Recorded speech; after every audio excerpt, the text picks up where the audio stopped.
In this age of gender confusion, it's difficult to find advice you can trust to help protect your child from those who would seek to unduly influence them, setting them up to be manipulated and exploited.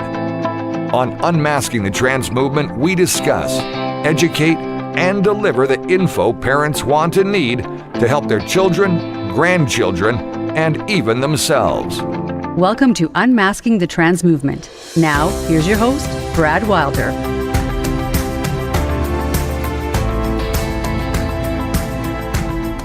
Good evening, everyone, and welcome to Unmasking the Trans Movement with Jon Uhler. I'm your host, Brad Wilder. With us tonight is Dr. Ann Gillies. Jon and Dr. Ann have a lot to get to tonight, including the 9 key red flags to kick things off that are going to talk about predators this time rather than sexual abuse, which is a whole lot different.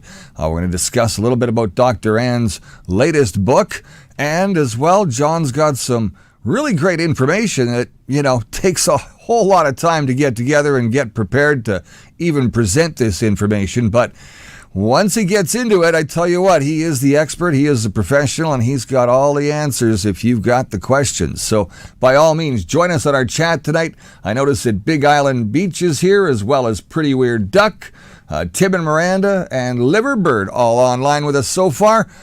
Come on board, join us. It's Unmasking the Trans Movement. We'll be back with more right after this. Citizens and librarians alike have expectations for libraries, and well-run ones can be amazing for everyone.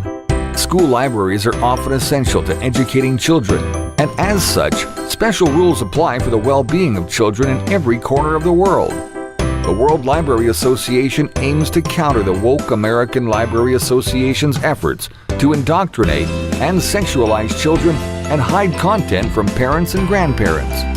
The World Library Association provides decades of experience with libraries, and we want to help educate and apply that experience to improve your libraries, whether you're citizens, teachers, librarians, and even trustees.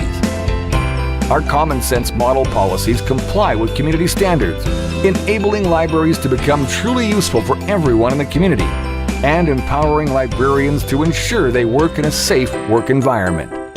The World Library Association. Have questions? We're always open to talk about your libraries, new projects, creative opportunities, and how we can help you. The World Library Association. See us online at worldlibraryassociation.org. Welcome back. Well, tonight we are about to get into some, more indicators and sexual flags, but this time about predators, and it's something that we're going to point out how they work, how they operate. We're going to get inside their heads a little bit, which is going to help you as parents and grandparents also understand that the deviant level of these individuals has a beginning and actually has an ending. And you're going to find out what those 9 red flags indicate. And none better than, Jon Uhler and Dr. Ann Gillies with us to give us really all of the inside information that you can't really find anywhere else, can you, Jon? Well, we'll do our best to ensure we are informative. Dr. Ann Gillies, thank you for being back. You are tough to corral. You're always on the move. In terms of your educating, your heart is spreading information about truth and about the truth of how kids are being exploited by the grand ruse called the trans movement. So welcome back. Good to be here, Jon, and it's a good combination for talking about predators because you have worked with predators for many, many years. I lived with a predator, and so we have both levels of experience. And I think that's valuable for people to understand. And so I'm looking forward. I love the work you did on this. So let's go. There we go. Well, we encourage people to go back in the series that we just completed, a 6-part series on the red flags of sexual abuse that's being reframed by those that are pushing the trans movement. And we thought it would be helpful to now look at the red flags of the perpetrators that are being reframed or ignored. And so we'll do a couple of things. One is we're going to cover in cursory fashion your book. and you found out the hard way what predators are like. So we're going to look at kind of the nature of predators, as it were, or how they are methodical, how they look to get over on people. And then that'll segue into what can people look for the red flags of predators who've decided to use the trans movement as their hunting fields. The number one place they like to go are churches. Absolutely. So they are opportunistic, right? Schools, sporting venues, wherever it is. But the trans movement provides certainly fertile hunting ground for predators. And then what we want our live audience to know that we've been working with on Sunday nights is that Brad, myself, and you, and because of our schedules and because this is a labor of love, we may be taking a little bit of a break and going back to our previous format, which is as time permits. We will then continue to come together as a team and cover these topics. But it really has been pretty intensive for all of us to try to prepare and adequately prepare. So we want people to know that this is probably going to be, we're going to take a little hiatus from our Sunday night live stream.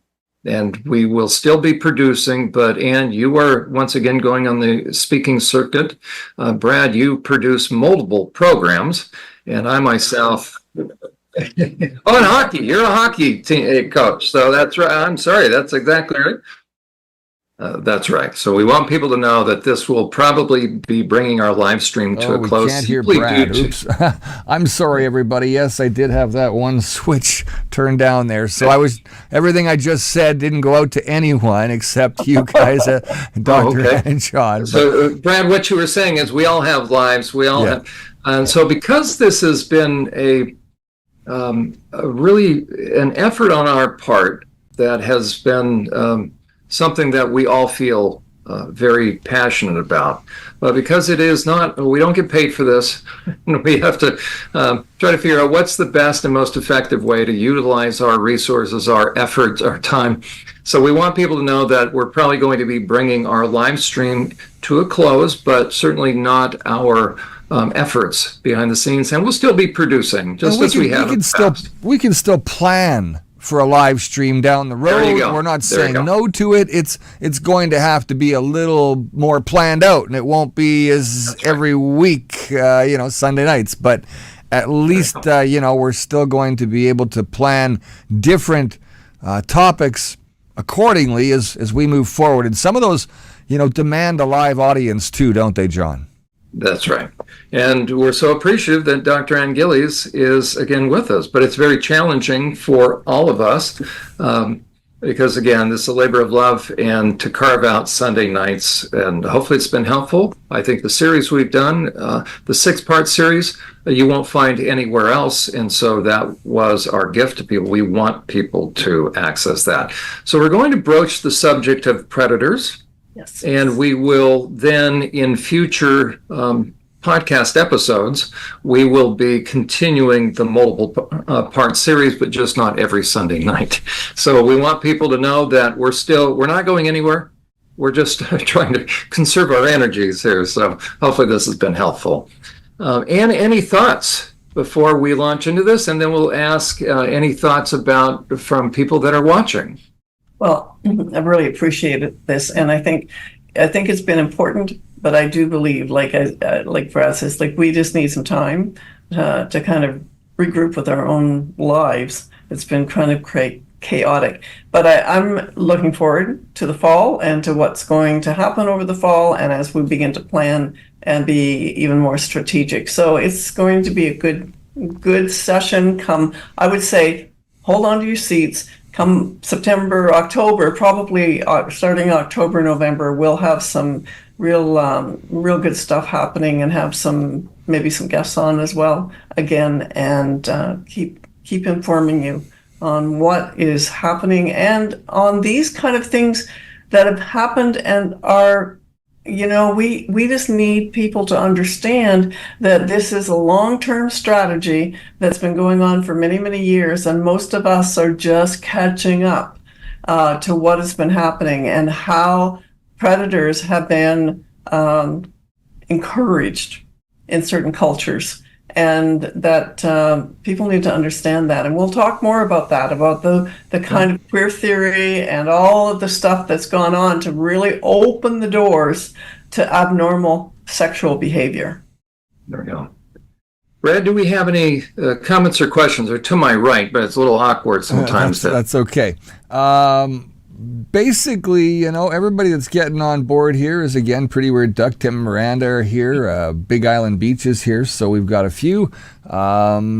No real questions as of yet, because I don't think there's a whole lot of information that we've kind of shared with them, but that is coming up, and we may have some here coming up in the second half of the show tonight. So, John, with that, I'll let you get right into the 9 red flags of sexual predators, I guess, being ignored and reframed by the pushers of this trans movement, which, again, we continue to say there's no such thing as trans. That's right. And that's what people need to know. And that's one of the hardest things for people to really understand, because it has been 20 years worth of, there's no other way to put it, brainwashing. Now, that term has, kind of fallen out of favor. So I don't care what you want to say, unduly influenced, mentally and emotionally scripted, whatever, right? The old-fashioned term, brainwashed, where if you are programmed, how's that? We all watch TV programming. And so we come to believe things. It's very possible that what we've come to believe, we think something is true when in fact it's been carefully crafted in such a way that it has changed our thinking. One thing that I think enough science is coming out with, unrelated, but here's a good example. Most people will say that fluoride is good for the teeth and we should have it in drinking water. Well, it is a toxin. They're really finally figuring it out. And the question is, why have they been putting fluoride in the water? Well, a couple different reasons, but none of it for health reasons. So if you ask most people, is fluoride necessary and good for the teeth? Everybody will say, yeah, fluoride, but it's been a ruse. Well, another ruse has been trans. It's manufactured, doesn't exist. And because of that, we have to look behind the scenes and try to figure out, okay, who would push this thing? Who would craft a narrative that would be used to, as it were, open doors that shouldn't have been opened? And so we're here to assess those doors, assess who's trying to open these things, ultimately so we can protect women and children and the most vulnerable among us. So, Anne, we looked at the red flag indicators of abuse, of sexual abuse, that are being reframed. So that dumbs down the ability for mandated reporters to clearly see what's going on. And so kids are being harmed, kids are not being helped. And you and I are both trauma therapists, and then we've completed that series now. We felt it the right thing at the right time now to look at the indicators, and there's probably more than 9. There certainly is. We'll kind of do an overview. Now, John, I've got something in that Tim and Miranda have asked a few questions last week. They asked whether they should repeat them. Tim and Miranda, absolutely. Please retype those out. We'll definitely make sure John takes a look, and we'll get back to you on those. If we can do it live tonight, we will as well.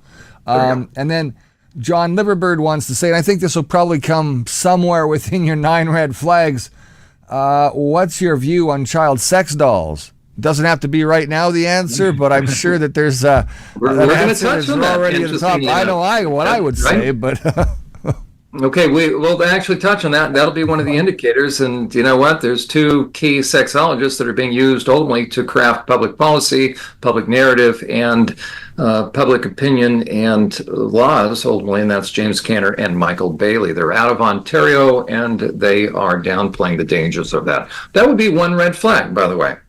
Does someone take something that is deviant and minimize it or downplay it or try to normalize it? So that's a perfect segue. So thank you. That was an excellent question. So we'll be tackling that. It does not dumb things. It doesn't minimize. It actually enhances, because sexual predators are not driven by hormones. People need to understand that. It's not lust. It is deviance. And so, Anne, let me set the stage for you talking about your experience. I want to encourage everybody to get the book, Damaged by the Predators Among Us. Dr. Ann Gillies has written out her own story. And so it is extremely useful. It's very reader-friendly, very hard topic, of course, but I was very appreciative that she asked if I would kind of include a few things. So some of my charts are in there. I was very appreciative of that opportunity.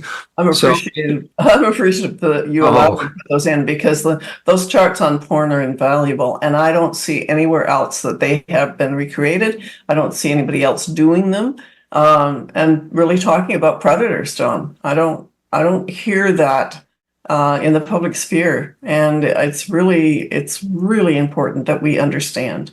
And one thing I wanted to say before we go too far, and I want you to get into the whole area of naming some of those indicators, because I think people need to understand. But queer theory, which kind of was introduced by Judith Butler in the 80s, she was all about the intent to desensitize, but also to turn. Queer theory basically is turning everything normal upside down. So what was good is now evil. What was evil is now good. And that's what we've seen throughout the culture over the last decades. Anything that was a normative kind of sexuality has become deviant almost, and vanilla, and everything else that was like on the fringes is now mainstream. And that includes the whole area of pedophilia, which is being really, really pushed in academia. Anyways, you go on, and we're going to talk about these red flags. People need to understand them. There we go.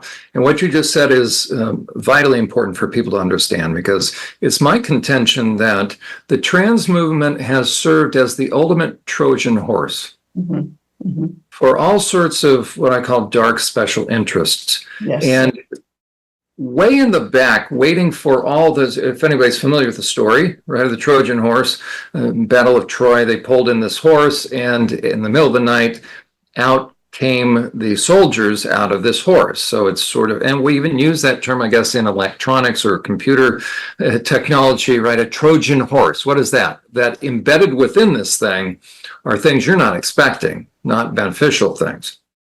So it's my contention that embedded within the trans movement are all sorts of dark special interests. That's why they're all wanting to move this forward, but packed way into the back purposely near the rear end of this horse are pedophiles. Okay, they like being at the back end for a couple of reasons. But anyways, so they are the ones that stand the most to gain, yet have to use subterfuge, have to use stealth to get accomplished what they want to get accomplished, because you will never move pedophilia forward in terms of legislation, in terms of normalization, right out in the open. You have to be a grand liar and a deceiver to move that agenda, because it is so stark unless you've dumbed the public down. So they are going to come at the ultimate acceptance of and legalization and legal protection. We call that civil rights protection.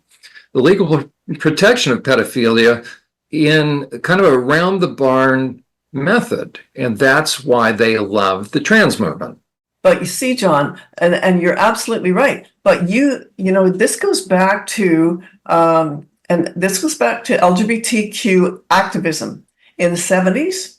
And really, it goes back to the homosexual manifesto. So let me just give you some of the things, because this is exactly what has been. Unless people say, oh, they're phobic. No, everybody needs to calm down and just listen to the facts, because ultimately what has played out is what they had wanted to. And if we are serious about protecting women and children, then we have to understand the historical context of what has brought this about, that ultimately what we see playing out in the sports field, in the boxing rings, in the Olympics, in women's prisons, in schools, elementary schools, it has historical context. Well, and what we need to understand is that I didn't write this stuff. This comes directly out of the LGBTQ Activists manifesto. And so here we have, so what do they want to do? They want to desensitize the public. So just think 1970, 1980, right? And now fast forward desensitize the public. They used media influence. They wanted to use Hollywood to shape the public view of homosexuality and everything LGBTQ. They wanted to use a victim narrative. Oh my goodness, hasn't that worked well? And I'm not saying, so hear me out. I'm not saying that some people haven't been victimized in their lives. Lots of people have been victimized, and some homosexuals, lesbians have been victimized. The narrative, though, is play the victim no matter what. And that was part of the strategy to bring us to where they are now. Also, the positive portrayal of everything LGBTQ, that they now become the pillars of society. Listen, we have drag queens now who claim to be the pillars of society. And they were get this, they were part of the original activism of the LGBTQ. Most people have no idea about that. But this was all to push forward an agenda. They wanted to vilify anybody that would say, well, we don't think that this kind of sexual behavior, whatever it was, like BDSM or any of the behavior, we don't think that is a normal kind of sexual behavior. And by the way, the number one group of people that are going to say that are parents. And so ultimately, this is an attack upon parental rights and parental authority. Absolutely. And they wanted to shame anti-gay rights activists. So anybody, and I'm not about people not having a right to, if you want to do something in your bedroom as an adult, I guess that's your right?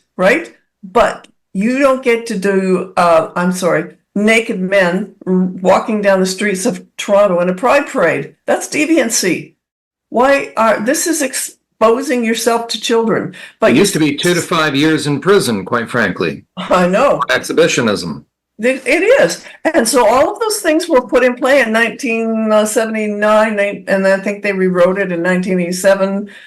Their advertising strategy, that was big deal. We're going to be on ads. We're going to push the networks to advertise and accept like gay sponsored kind of advertising and normalize this behavior right across the board. Everything LGBTQ. Well, that was, okay, so the 80s. Now we're in 2024. Everything is normal, but you know what? It's not normal, and people are starting to wake up and go, just a minute, this has been pushed down our throats. And so you have all of that stuff happening, and in conjunction with that, this queer theory that was intended to uproot everything traditional, everything normative, and not just in the area of sexuality, but in ways of thinking. For instance, common sense, that word we're not supposed to use anymore.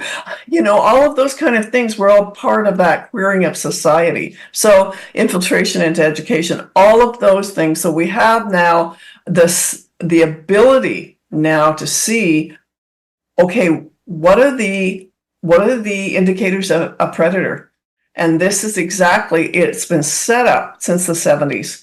And honestly, we in our society have really just kind of caved because of the pressure which we get, and the churches. Oh, the other thing was to vilify churches, Christian churches. That was part of their strategy, and to make them look like antiquated backwaters. That was part of the rhetoric that they had, and the churches who stayed with kind of a biblical view of scripture needed to be ostracized. And what they wanted was that mainstream churches would begin to embrace this ideology. It's all happened. The mission has been accomplished, and we're in a mess. And now we have the pedophiles coming out of the Trojan Horse.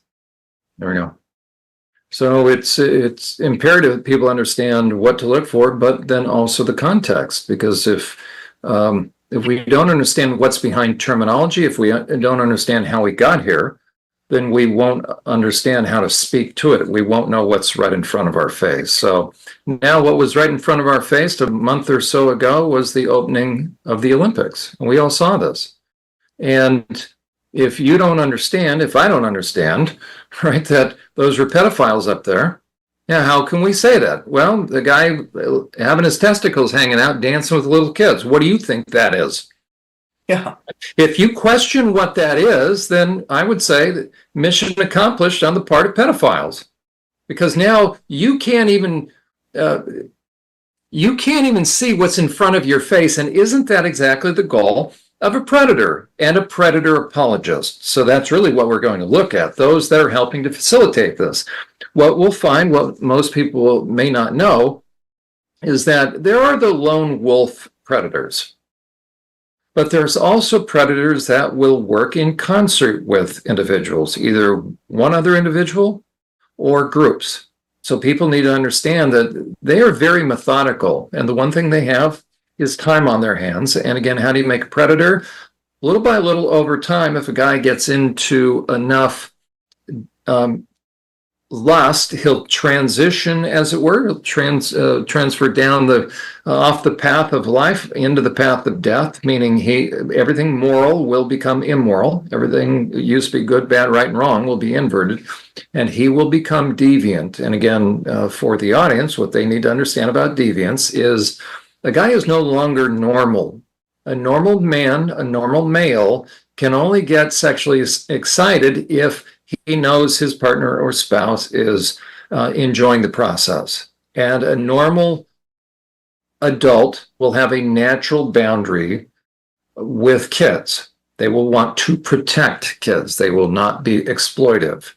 So if you have an adult that shows an inclination toward crossing the adult-child boundary, and if you see an adult that no longer cares about the impact or effect you're having upon the partner, you're dealing with a deviant adult. Not just selfish, but ultimately what deviance is somebody that is driven and gets excited about having a negative effect upon someone.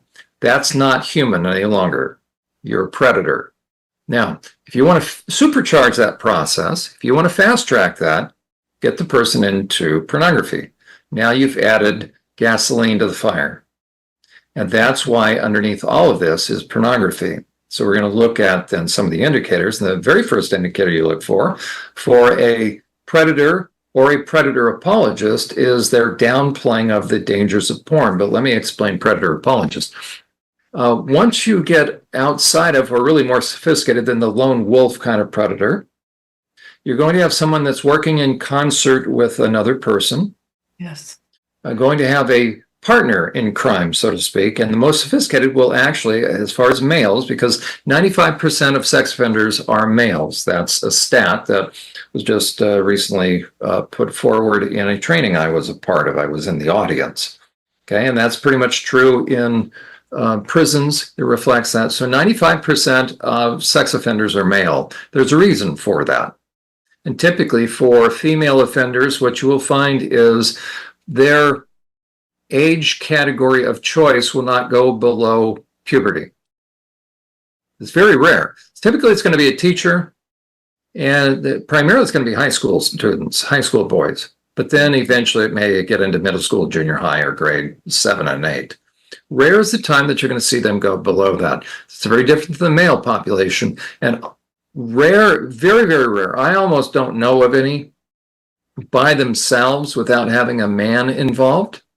So a solo female offender, I just really don't know of anybody, and I've been now working in the field with this 15 years.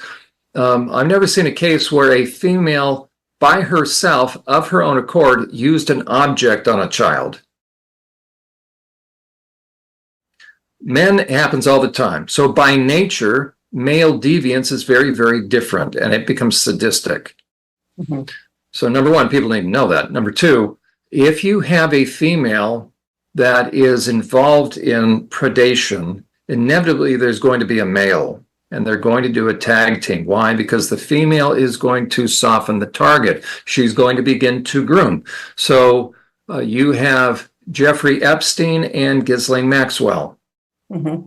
You had Keith Raniere of the Nexium sex cult, and you had Allison Mack. You had Bill Clinton, and you had Hillary. That's true, right? So you're always Weinstein and Oprah. So you will have a use of these women will participate only in funneling kids to these predators. So wherever you have a woman that seems uniquely interested in defending male sexual deviance, that's a red flag as well. And any thoughts? And Brad, do we have any questions? Okay. Brad, are there any questions? Sorry about that. It's hard for me to... I was going to be better prepared to try to move my monitor over to the other. Well, some were mentioning here, Pretty Weird Doug says Calgary Pride is going to be happening up in Calgary on August the 26th through the 31st and even September the 1st this year. So that's just around the corner. RuPaul types are considered a pillar of society all of a sudden. I'm moving to Antarctica and the ice is melting fast enough. It'll be warm eventually, they said. And that's exactly what Ann was talking about, right? That the deviance has now become viewed as the pillars of society. Well, look at him. So 2009, his first show, right? Yep. And now he's, this big star. And he's drag. My goodness. So yeah, that's not the same thing as trans. Drag and trans are not the same, are they? Not exactly, no. Right. Drag is a guy dressing up. Trans is more of a perspective or philosophy, and it's really saying that a kid can be born in the wrong body. And a lot of the trans pushers right now are saying, no, that's for those that want to medicalize kids. No, if you confuse a child and say that they're not exactly sure, they can be unsure of their actual gender, then you've introduced a fictitious idea and a myth. Yeah. Where drag is more this wanting to make a parody, so to mock, really, it's mockery of womanhood and motherhood. That's how I see it really big, because, these men, exaggerated makeup and dress, they're not even trying to be female. They're just trying, it's a manipulative strategy, and it's really to bring and acting. Is there a deviance there, or is it an entertainment factor? Well, not any longer. Not any longer. It used the to days of entertainment are gone. In gay clubs, that's where drag started, in gay clubs, right? Right. If they bring it out of the club, then it's not entertainment, it's predation. Yep. That's all. Keep it in the club, then you can call it entertainment. The moment a guy comes out of the club, it's no longer entertainment. He's doing it for a purpose. What about television like RuPaul? Then it would become still stay entertainment then? They're doing it for entertainment. You can call anything entertainment. You can call J-Lo, for goodness sake. Like, you don't have strippers in front of little kids in libraries. Come on. Agreed. Right? 50 Shades of Grey is considered entertainment. So you can have deviance. So that's where the deviance comes in, both of you. I think that's what I was trying to allude to, is that without saying that and let you guys get angry about it was exactly what I was hoping for. Yeah, we're ready to roll. That's a good point, right? The question is, do we look angry? And actually, we're not angry, but there is a righteous indignation. The question is, if you've never been angry about this, I have to wonder, where's your pulse or what's wrong with you? Absolutely. Right? And so the deviance comes in, really the deviance comes in, not so much while it's in the gay club for adults downtown, as much as the deviant side of it showing up in our kids' classrooms and in our kids' libraries and in our kids' lives. And that is not the same as entertainment on TV or in a gay club downtown for adults. That's now reaching out and really, I guess, grooming and touching our kids in a way that we don't want them touched. Get your hands off our kids. That's right. Well, and I would say it's actually deviance, right? You look at those guys and you look at what they do with each other. The term golden showers, they pee on each other. Well, what you want to help me share? Share with me what positive thing. So deviance is about having a negative effect. When you see the male gay lifestyle, it's extremely deviant in the sense whips and chains. You hear that term? What is that? There's nothing about relationship. It's about dominance. Okay, that's not about love. So deviance is still massively within the gay community. That's where you have leather, you have BDSM. That's all deviance. That's not love. No, that's right. But it's crossed the line. It's crossed the line into heterosexual behavior too, sexual behavior. Oh yeah, no, 50 Shades of Grey. That's not normal. No, and it's not just within one particular community. I mean, it just flowed out, but it flowed out from that community. I think that's where we need to understand that it wasn't traditionally. Anyways, we need to get to the. There you go. We'll get it. But once they bring it out, then it's predation. Then they're on the prowl. So, and that's the thing about male deviants. You're not going to contain it. That's what people need to understand, because it's always progressive. And then it becomes very concerning, because if you think you can toy around with male deviants, then you haven't worked with male sex offenders in prison. You haven't seen the criminal histories. It never is contained. It simply becomes more sophisticated and more utilizes subterfuge in any way. And so whether they'll go into the ministry, whether they'll go into education, they'll go into academia, they will go into psychology, they'll go into law enforcement, they will go into politics, and eventually they'll be part of the, those that are World Economic Forum and positions of, so it doesn't matter, but you have to understand that, again, deviance is something that will always look for a victim. The smarter the perp is, the less we will know that it's taken place. So, well, now, any additional questions? We'll get into. So, listen, I just want to say that we have lit up the chat room. I'm glad I did that, because the chat room went berserk at that moment. Just like, I think I got everybody up there, and that's a good thing. That's the kind of live chats we love to have, is engagement and lots of comment and lots of I guess challenging, figuring out and understanding all of this, because it's so confusing and so complex. Yeah. And the first thing to keep in mind, here's one of the red flags of predators, by the way, just for all of us, is predators are so good at mentally manipulating people. And playing our sympathies against us. Alvin Louis talks about that. See, predators know us better than we know them, because they once had a conscience. So they know people with a conscience want to give other people the benefit of the doubt. That's all a predator needs, to play someone for a fool. So predators are going to go wherever good people that are going to give the benefit of the doubt to people, they're going to go there. And the first place they're going to go are churches. And let's now speak to, so they're going to go to places where people want to believe the best in another person. And talk for a few minutes.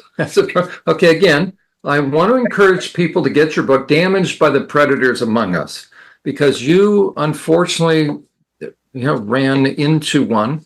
Not in the trans movement. So again, this is equal opportunity. We just want to help people understand the red flags, whether in churches or the trans movement. But the trans movement affords such a hunting opportunity. It's unbelievable. So let's talk to the audience about, how does a predator get over on someone? Well, first of all, they look in my case. So So I was married to a predator, totally unaware that I was married to a predator. Now, number one, there had been abuse in my background, so I was vulnerable that way. Then I was also very naive and trusting, extremely trusting. And what you said, John, this sense of a conscience, and looking back, easily manipulated into believing the lies that he told. Oh my goodness. And I just look back and I think, how could I have fallen for that? And I didn't know that he was abusing the children. I knew that he was having homosexual affairs. I knew that because he told me. But then he would use that. And now, see, my first husband went through Bible college and was doing a church work with another more seasoned pastor and having homosexual affairs at the same time. So, and he was getting away with it. He was getting away with it. People didn't know, even when they found out, even when I went and told the leadership. Now, that was when I was in Bible college. It wasn't dealt with. Now, this is many years ago. Let's remember this. This is like 45 years ago. So it's not like it's dealt with now in churches. There's a whole system now to deal with things. But he was able to do things. And, all that we've recovered and all that we understand at this point in time in our family's life is that and here's the other thing, his friends, homosexual friends that he invited into our house when I was working, raped my boys. Like, this is everything you're talking about, because he had connections within the gay community. And what you need to understand is within the gay community, there has always been an element on the sidelines way back, when the activists were writing the manifesto. Don't let them see the pedophiles. That was kind of that was back in the 70s, which is exactly when my ex-husband was manipulating and then sexually abusing our children, and then inviting his friends in. And I remember way back in the church, this was probably when he was in Bible college, my children have very sketchy memories about this. But he would have men come in, and I had no idea, this man needs a place to stay for the night, he's out on the street or whatever from the church, and I'm thinking, I'm the do-gooder, right? Well, we have to be kind and compassionate to people. Oh my goodness, no, don't invite people into your home that you don't know. Don't invite men into your home that you don't know. And I mean, people would shake their heads at me now, I'm sure, but it was so easy to manipulate me because I trusted him. And I thought when you married someone, you could trust that person and take their word for things and, all of that. And I could never have conceived that he was abusing our children. So this is someone not from the outside, not that was even grooming our children. They were right there. They're accessible. And, the stats aren't very kind in this because most predators are fathers, biological or stepfathers. And in our society today, it's even, the rates are higher because so many families have gone through divorce, and then you have step families, or you have maybe the woman having several different partners over a course of years, and you don't know what those partners are bringing into the home. You don't know what they're doing to your children when you're not there. Like, it's so dangerous. So we really want to wake people up to all of these things, and to understand that that they will manipulate any way they can, and they are really good at it. They will look like the boy next door. They will act, they'll be kind.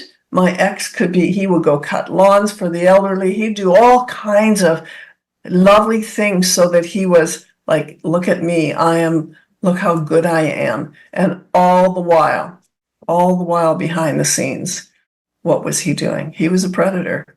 So they're very calculating, and that's very calculating. Right. And that's what's so tricky about it, because we want to believe, and they use that normal desire to believe the best in someone. We have a hard time believing, understandably so, but we have a hard time believing that somebody could be so agenda driven that they will lie in wait and methodically, even if it takes days, weeks, months, and years. Yep. Behind the scenes, they're very methodical, because behind the scenes, they're getting more deviant, and now they have a target of opportunity. So while they're doing additional deviant things behind the scenes, they are now working this intended target of opportunity. Yeah, exactly. And wherever that target of opportunity happens to be. And so you have to be vigilant, really, within the family, and don't leave your children with that lovely uncle that wants to sit them on their knee all the time. Hey, watch that. Why and then you get back into, here we have drag queens wanting to set little children on their knee. Oh, give me a break. Men do not normally want to do that kind of thing. They want to hang out with the guys. They want to, have a beer together or whatever, but they're not so much into having little kids sit on their knees and pet the kids and watch out. Watch out. And you've highlighted. I say petting. There you go. You've highlighted really the number one red flag then, which is, and because these predators and their apologists are so good at causing us to second guess ourselves, and they can obfuscate, they can kind of smoke screen normalizing things, Yes. that it's important for people to take a step back and really reflect upon what you just said, which is this. How does a guy normally deal with kids? Right? In marriage counseling, you're typically going to hear two complaints. You're going to hear the complaint by the wife, and I'm not saying illegitimate or not legitimate complaints.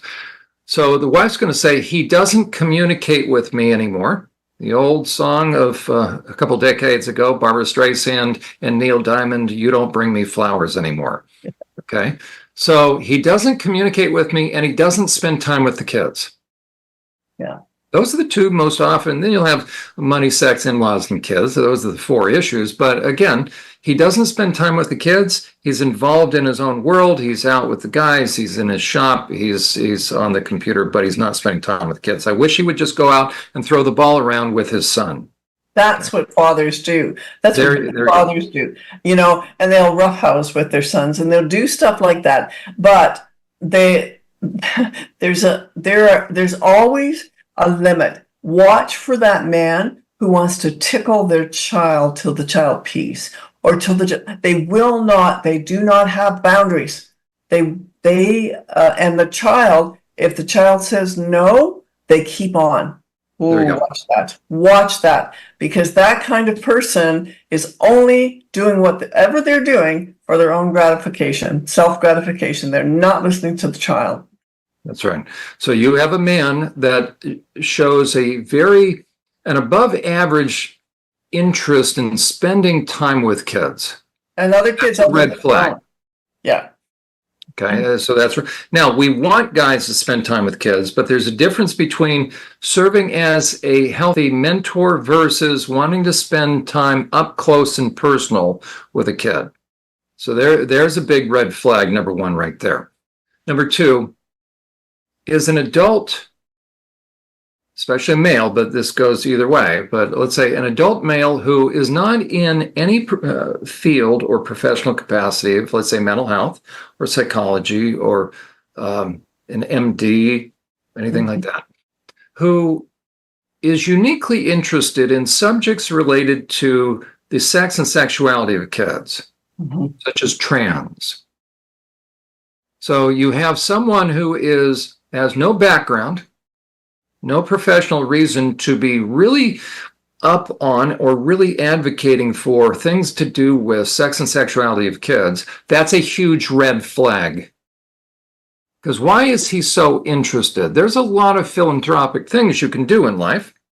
You can go help older folks help mow their lawn, or help fix a house. But whether it's drag queen story hour, whether it is some guy wanting to push the ruse of trans, I'll tell you right now, if any guy who seems reasonably intelligent is using the term trans, there's a huge red flag.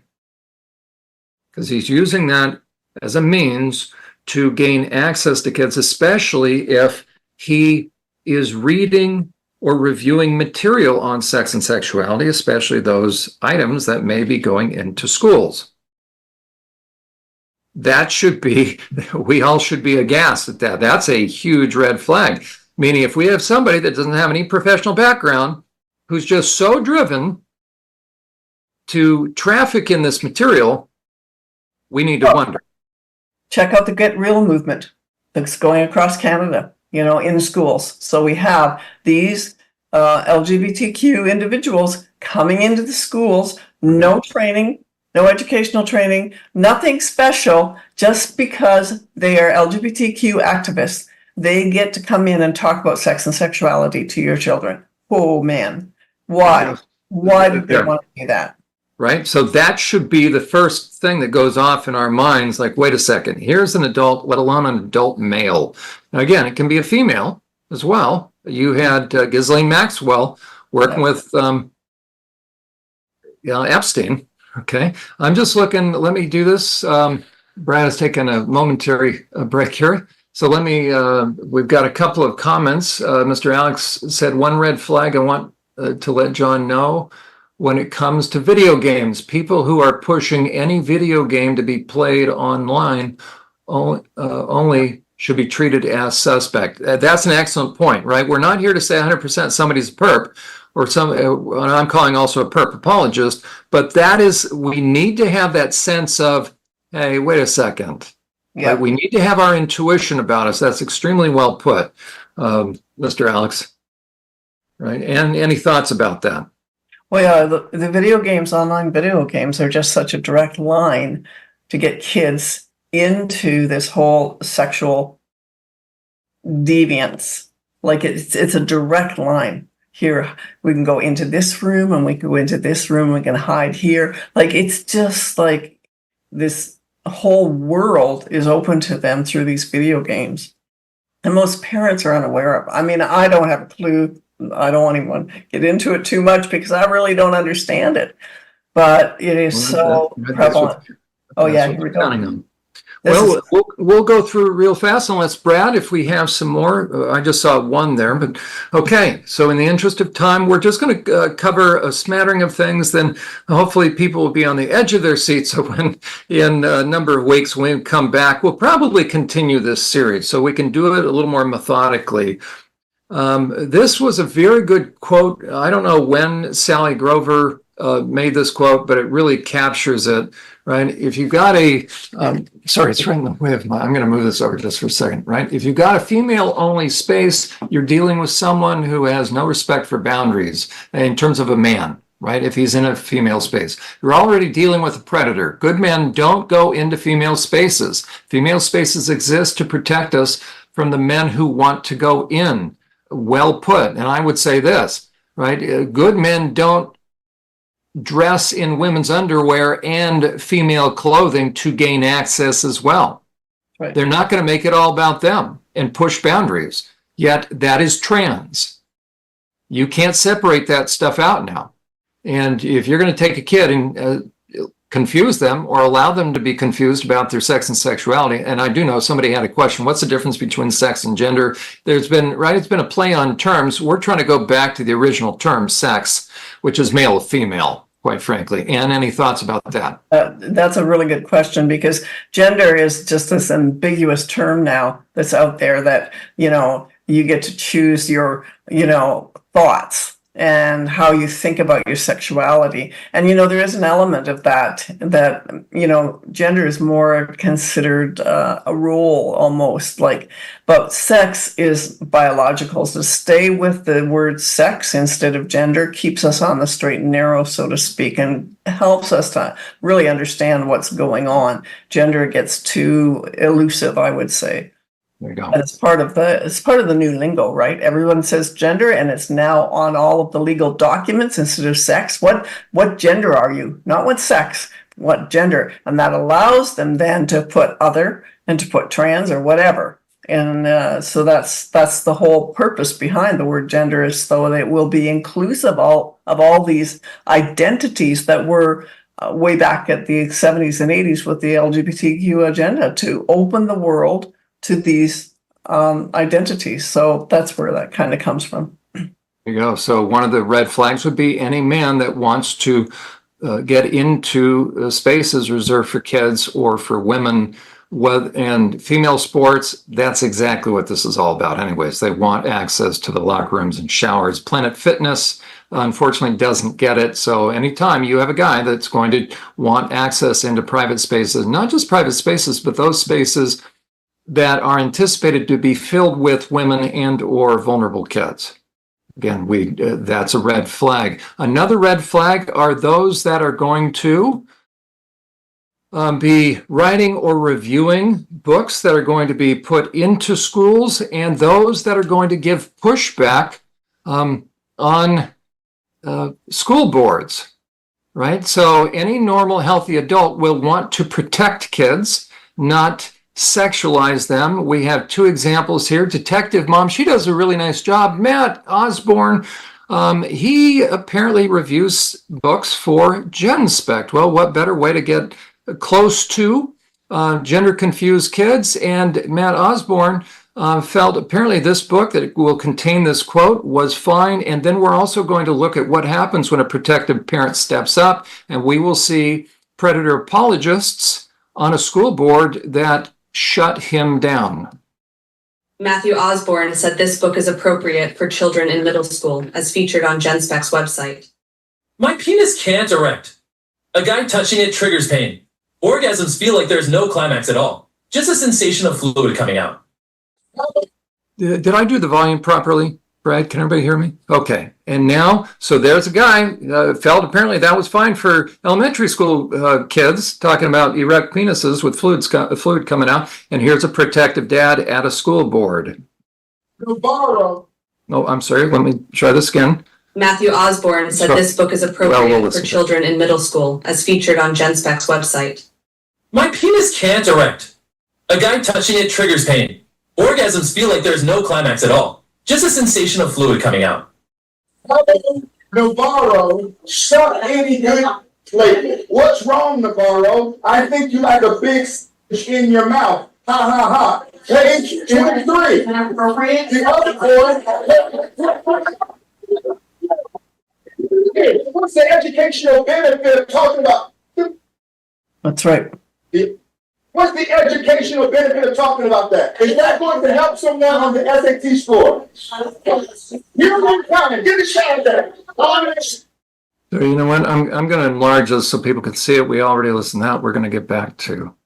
Matthew Osborne said this book. Orgasms feel like there's no. What's wrong, Navarro? I think you like a big in your mouth. Ha ha ha. Page 23. The other boy. What's the educational benefit of talking about? What's the educational benefit of talking about that? Is that going to help someone on the SAT score? You're going to comment. Get a shot at that. That's a sign. She needs to put down her sign every second. You're putting me out. For what? For asking you to abide by the rules. A board member held up a sign, but the audience couldn't hold up signs. This is tyranny, and we're dealing with a corrupt government system. Okay, so there would be a good example of a red flag, both somebody that's going to approve and review and approve deviant books that go into kids. That's a red flag. And then those in school boards that don't want people to simply read right out of the books that they have made available for kids. That's another red flag. And our school boards are full of people who will shut down concerned parents and grandparents. They won't let us speak. They won't let us talk to the issues. They won't let us bring those issues forward because they want to hold up their signs. We support LGBTQ. Well, we're tired of our children being read to with this kind of stuff.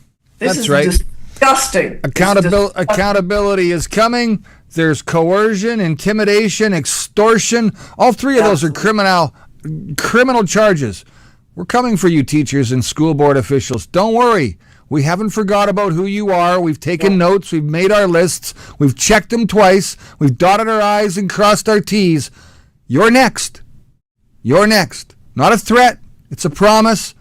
Pierre Barnes and more than enough people across this country have stood up and said no more. We're coming September the 20th. Hands off our kids. And Dr. Ann, you're a big part of that. Why don't you tell a little bit about that before we get close to wrapping up tonight? That's right. Well, September 20th, and we really want to put a plug in for Hands Off Our Kids. We need to join together across this nation at every town hall that you can come together. Even if there isn't a leader, you could come together with a sign that says, hands off our kids. No other flags other than the Canadian flag. And you're there to make a statement to the school boards, to the government, and to other parents. to say, look what's going on. Wake up to what is being read to your children, what's being taught to your children, the deviancy that has been, it's not just filtered into the education system, it has just flooded into the education system. And we want to make parents aware. So every town hall across Canada, we want to see parents show up to protect the most vulnerable, our children. I like to say, get these individuals the mental help that they need. They need rehabilitation. They need time with therapy. They need time to give their head a shake and get it back on track. No different than you said no to drugs, no to smoking, no to alcohol, no to trans. All right? No to our kids and trans. Knock it off. Knock it off real quick. It's time. And we're going to have to stop that. I believe in therapy. As far as I'm concerned, with the school boards and the education system, the school superintendents in my area, jail would be the best solution. That's why I bring up the three things. Nothing less. It's free therapy, that's right. They have committed abuse of our children. That's right. By endorsing this nefarious agenda. They're going to enjoy their time with Jon Uhler when they're in jail, just like we enjoy his time here on every episode we do. Right. They need to have their electronics searched. Well, before, and I'm aware we're up against time, let me give people a preview of things to come in the weeks and months to come as we're just starting this series. It's a valuable series, but again, due to time constraints, we're going to kind of do this a little more slowly. I want to show people what we call Church Protect, what's called the PERP ID assessment. Okay, so it's looking at various things. There's about 30 indicators. We'll just go through these fast. Anybody that, you know what, let me real fast here, play from current slide. Let's see if I can do this. Okay, here we go. So here's some indicators, somebody that you should be very concerned about if they downplay the dangers of porn, especially men, but anyone, but especially adults, but especially men. Justify porn use and advocates for or promotes the supposed benefits of Pornhub. Thank you, Dr. James Cantor and Michael Bailey, sexologists. Downplay the dangers of furries for minors, given the high degree of sexually deviant adults and predators within furries. They defend deviant men who engage in cosplay, costume play. They will reframe sexual deviance in terms of fetishes, in terms of sexual deviance, by the way. They'll defend kink or BDSM as something other than the reframing of sexual assault, and somehow they will say it's beneficial for sexual abuse survivors. They'll defend the use of predatory terms such as mature minors and bodily autonomy. They will follow and defend social media deviant male sexologists such as Michael Bailey, James Cantor. If either of James Cantor and Michael Bailey would like to come on the program and talk, more than happy to have them. They will defend the fictitious term minor attracted adults. If you have any adult in your life that uses the term MAPS, you need to view them as highly suspect because they are rebranding pedophilia. That's it for this one. I want to show then everyone we have where we're going to go with this. And let me see if I can do this real fast. When you're doing that, John, I just have a thought that these would be really good to put up somewhere on the website that you just That's right. And I think as we cover this, we will. So let me, and here is where we're going to go, but just so you can kind of see some red flags here. Okay, I'm going to scroll down because I want people to see that we've got low, medium, and high risk.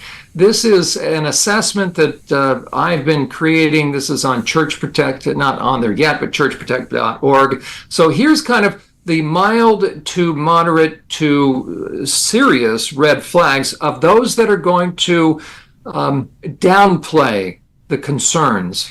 Okay, so really people that are going to take a low bar approach. Number one, so all these different questions, there's 30 total questions. They will end up going into some of these different categories. I'll just read these. So there are, how many do I have? 10? So out of 10 kind of categories.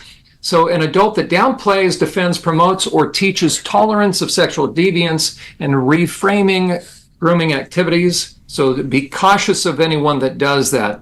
Number 2, minimizes or downplays the dangers of and the addictive natures of pornography and sexual deviance. Again, if you have an adult that's doing this, very suspect. Number 3, downplaying, reframing, and rebranding of twisted, dangerous, and or predatory deviance, meaning sex bots, child sex dolls, fetishes versus perversion. They're going to call them fetishes. They'll call them AGP instead of deviant sex, cross-dressing, sexually deviant men.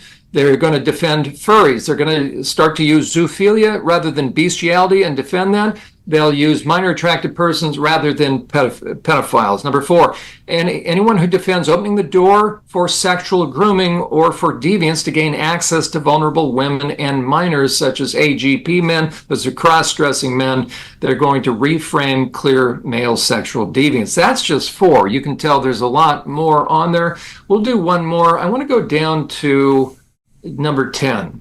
Actually, you know what? Let's do number 7, reframing pedophilia as a sexual orientation. That's trans, by the way. Reframing deviance as counterfeit deviance. I'm very concerned. That is a term that's gotten into sex offender treatment and assessment, risk assessment. They're saying that not all deviance is true deviance. Here's a quote during a training that I was sitting in on. The person said, just because a guy who is attracted to children is going out and looking at a swing sets on a playground doesn't really mean he's doing what people think he's doing. Folks, this is really dangerous what's happening. Yes. Pushing or aligning oneself with those who actively push the myth of trans, MAPS, and non-offending pedophiles. So I dumped things very quickly. We're going to be going again through this methodically in the months to come as we can work this into our schedules. Again, it's just gotten to a point where Sundays, it's been our offering to people, but it's been a little challenging to keep going each Sunday since this is a labor of love. So it might have been summer, but then winter gets busy too, right, John? You're a hockey coach. I don't want to hear about it. Yeah, you're going to be super busy. Do you guys even get snow down there in South Carolina? I have to admit, we'll have a Sunday night off here. So, and first of all, any thoughts on that? And then Brad, we'll let you, if anybody has any questions or last thoughts, and then we'll bring it to a close, at least for right now. So, like my last thought, and I was just want to kind of add this to what you said about the language. It's queering of the language. So, what was normative language to describe perpetrators and pedophiles? See, everything now is queered upside down, right? So that it looks innocent. Make it look innocent and people will swallow it, right? Will be gullible and swallow it. Well, let's wake up. We can't swallow this kind of stuff. We need to start waking up and going, why do they need to manipulate the language? Why they need to call pedophiles MAPS? Why do they need to do all of this? Well, so that they can get closer to your children. And that it becomes, the long game is to make pedophilia an orientation. We've known that. We understand that about the last DSM and where they were going with that. And so the Diagnostic and Statistical Manual, they almost got it full-blown orientation. And once that happens, it's not criminalized. That means that we cannot bring these men or women up on charges for sexually abusing our children. That's where it's going to go, folks. So if we don't start standing up now and speaking truth, we're in a lot of trouble. Well, that's the nice way of getting it done or trying to get it done. At that point, when they say we can't, something else is going to happen next. And I can't discuss any of that on the air, but I'm telling you right now, there's going to be individuals that are going to take matters into their own hands. And that's exactly what John Uhler's used to probably seeing in the penal system down in the United States of America when they have those kind of individuals. How many of them actually make your class, John? Just asking, because I'm sure some of them, they may attend once or twice, but it's tough to get them and see them for the third, fourth, and fifth time, isn't it? It can be a challenge. That's right. It can be a challenge. I bet it can. Well, thank you to everybody for being here tonight. Big Island Beach, Pretty Weird Duck, Tim and Miranda, just to name a few. Mr. Alex.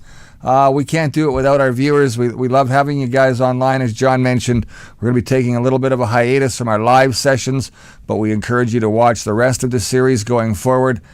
We will advertise and have some live sessions still throughout the winter, but as our schedules kind of take off and we move forward into fall and winter, it gets a little bit more hectic for some of us. If we can find a different day maybe that all works, we may be able to swing it to a different day that suits us all a little bit better, but right now, schedule's got to be in line and in sync, and we've got to have a little bit of space to do that rather than putting the pressure on ourselves every Sunday night to get together like we've been doing.